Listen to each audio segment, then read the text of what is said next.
Olá, seguidores. Nesse vídeo aqui eu vou comentar com você sobre o processo de compra dos ativos aqui do Fundo de Logística da REC por GGRC11. E aqui eu sei que não sou o primeiro a falar aqui sobre o tema, estou até um pouco atrasado, mas então, para dar uma diferenciada, vou focar mais aqui em fazer um estudo técnico aqui sobre os ativos que estão sendo adquiridos. Então, vou focar aqui na qualidade do portfólio aqui do fundo da REC, já que esse fundo aqui não é negociado com desconto considerável à toa, não, tá? É um fundo que tem vários problemas e que é importante, acho que é importante que os cotistas GRC11 tenham ciência dessas questões. Aqui é o Thiago PS, seu canal Fique Esperto. Pois bem, começando aqui pela estrutura financeira do fundo que está sendo adquirido. Até poucos meses atrás, aqui em 2025, o fundo HELG era um fundo que tinha uma alavancagem que pesava bastante. Tínhamos aqui uma alavancagem de 63 milhões de reais, o que era aqui mais de 25% do fundo com um custo bem elevado. Aqui no caso, CDI mais 5%. Imagina o quanto que deveria, que não estava pesando aqui esse ativo na DRE. No entanto, em janeiro, a REC vendeu esse imóvel aqui de Camaçari, lá na Bahia, vendeu com prejuízo e, no caso, se livrou aqui dessa dívida cara. Portanto, GGRC11 não estaria trazendo para seu portfólio uma estrutura alavancada. Então, aqui é um ponto positivo.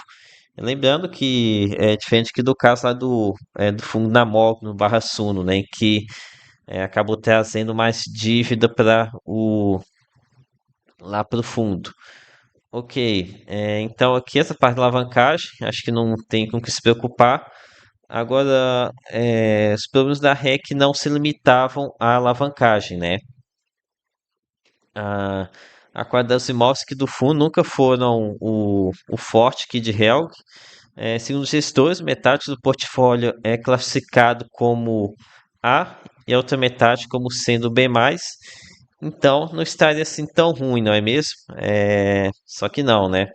A gente não pode acreditar aqui em nada que gestores nos contam. Como já disse em outras oportunidades, relatório gerencial é peça publicitária, não informativa. Então, não dá para acreditar em nada disso que está aqui no relatório. Prefiro olhar aqui alguns dados mais frios, sabe? Alguns dados que não passam aqui pelo crivo aqui dos gestores, como por exemplo esse daqui marcado em vermelho sobre o real por metro quadrado da aquisição dos galpões. Então, temos aqui que alguns foram adquiridos que é a R$ 2.200, outro que é a 1.500, outro que é a 1.800. A exceção fica aqui por conta do imóvel Extrema, quando eles pagaram aqui quase 3.100 um metro quadrado aqui por esse imóvel aqui na cidade de Extrema. E já se a gente for pegar o preço pago aqui por galpões logísticos AAA em boas localizações, atualmente esses galpões estão saindo aqui a R$ 3.200 um metro quadrado ou mais. Então, então aqui, com exceção aqui do preço pago pelo imóvel em Extrema, aqui os demais têm aqui esse indicativo de não ser de tão boa qualidade assim. Como aqui a média do prescrição é de R$ 2.200 um metro quadrado, e se tirássemos o galpão de Extrema, essa média seria ainda menor. Aqui a gente tem que o preço aqui está praticamente bem abaixo aqui do R$ 1.000 por metro quadrado abaixo do que a gente vê no preço de hoje em dia. É claro que aqui é um preço de aquisição de alguns anos atrás, no entanto, o preço de aquisição de alguns anos atrás não garante que esses imóveis valorizaram. Vide que o imóvel lá em Camaçari foi vendido com prejuízo, né? Venderam abaixo do valor de compra.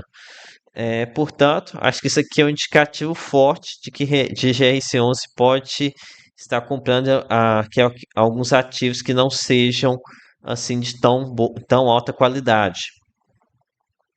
Ah, Aqui, seguindo aqui com os estudos, apesar da maioria dos galpões não parecer de alta qualidade, a REC vem conseguindo aqui manter até que uma ocupação bem elevada de quase 90%. No entanto, é bom lembrar que a gestora ela parece ser muito agressiva no momento das locações. Sobre a localização dos imóveis. Aqui a gente tem que 23,2% da área está em Extrema, uma região altamente disputada, lá no extremo sul de Minas Gerais, aqui bem próximo das três maiores metrópoles aqui do país, né? E mesmo com os benefícios fiscais em jogo, a procura por espaço na região segue muito forte.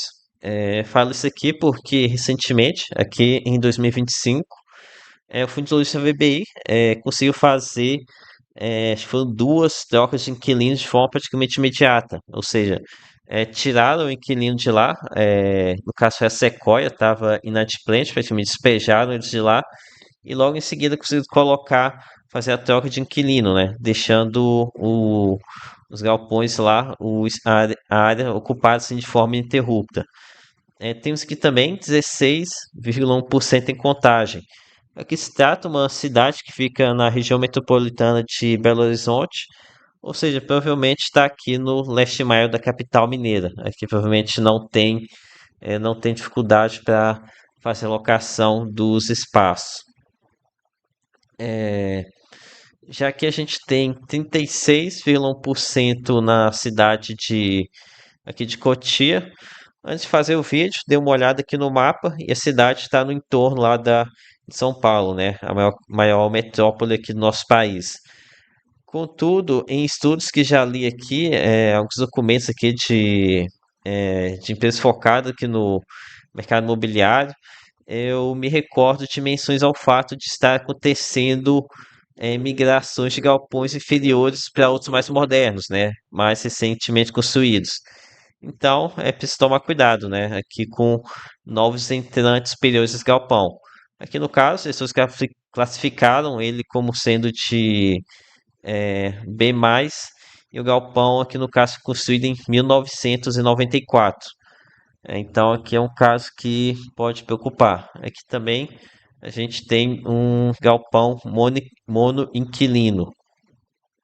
Com relação a imóveis queimados, aqui no caso quase um quarto aqui dos imóveis que sendo adquiridos por GGRC11.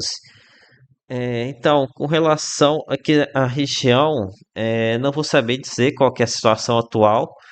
O Estado vem aqui se recuperando, né? Mas na transação lá entre o Fundo de Logística da XP e o da Credit Suisse, me lembro que foi mencionado que uma alta concorrência ali na região, acho que lá era próximo a Washington Luiz, então que não é um caso assim tão simples, né? Mas também que eu não vou saber opinar com a situação da localização. Mas lembrando que esse aqui é o único ativo com vacância atualmente aqui no fundo da REC. Ah, então, agora aqui respondendo à pergunta inicial aqui, pergunta de capa do vídeo. GGRC11 está comprando tanqueira? Olha, na minha opinião, esses galpões aqui estão bem mais próximos de ser uma tranqueira do que galpões AAA. Acho que isso aqui é até bem óbvio, né? Contudo, acho que meio que essa daqui é a tese de GGRC11, comprar ativos não tão prime, mas que vão remunerar a mais por isso. Aqui no caso a gente está falando de imóveis adquiridos aqui, estava tendo um cap rate de 10, 11%, então cap rate bem elevado. E provavelmente que com o estrutura de aquisição, realmente o fundo aqui vai conseguir manter um patamar de dividend yield bem elevado que o fundo já tem. Então é isso. Acho que aqui é mais uma questão de perfil, né? Acho que o importante aqui é os cursos de GRC11 eles terem em mente que ao comprar cotas aqui desse fundo, eles não estão comprando ativos de qualidade e localização excelente. Então, o dividend yield que vocês recebem a mais que no fundo tem um motivo, né? Então foi isso, galera. Espero ter ajudado aqui com vocês. Peço que o seu like, sua inscrição aqui no canal Lembro que nada aqui é recomendação de compra e de venda. Até a próxima.